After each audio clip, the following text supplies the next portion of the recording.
За сайн байцгаана уу? Намайг Утган Баяр Ариун Баяр гэдэг. Би Дархан уулын Шарын гол сумын 6 дугаар сургуулийн 7 ангийн сурагч байна.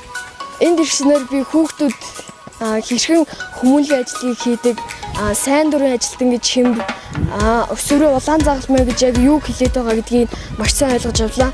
Мөн улаан загалмай нийгэмлэгийн ач холбогдлуудыг мөн сайн мэдж авсан. Өсвөрөө улаан загалмайч гэдэг нь ирээдүйд сайн сайхныг бүтээж, сайн дураараа бусдын жаргал зовлон хуваалцсан хариу нэгтгэхгүй ингээд өглөгч байвал ирээдүйдээ сайн хүн болж төлөвшөхийг л өсвөрийн улаан загалмайч хэлж байгаа. Намайг Хонгорцол гэдэг хэцүү сургуулийн одоо 10 дугаар ангид орох сурагч. Тэгээд би улаан загалмайд гишүүн бол хэсэгт одоо 2 дахь жил болох гэж байна.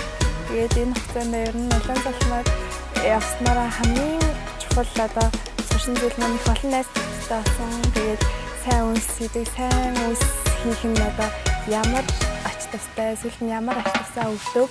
Тэгээд ер нь сайн үнсийг хийгээд хүн хариу ямар мэдрэмж авдаг, тэр мэдрэмж нь үнэхээр таалагдсан. Би хинтээ би өмнө л сумаас оролцож байгаа. Найрамд 2 дахь удаага явж байгаа. Тэгээд энэ жил бас гоё байсан. Энэ жил бас нодон жилээс бас тусгааргүй шинэ юм гарсан. Анх удаага ирэхэд гоё байсан. Тэгээс 2 дахь удаага ирэхэд бүр гоё юм.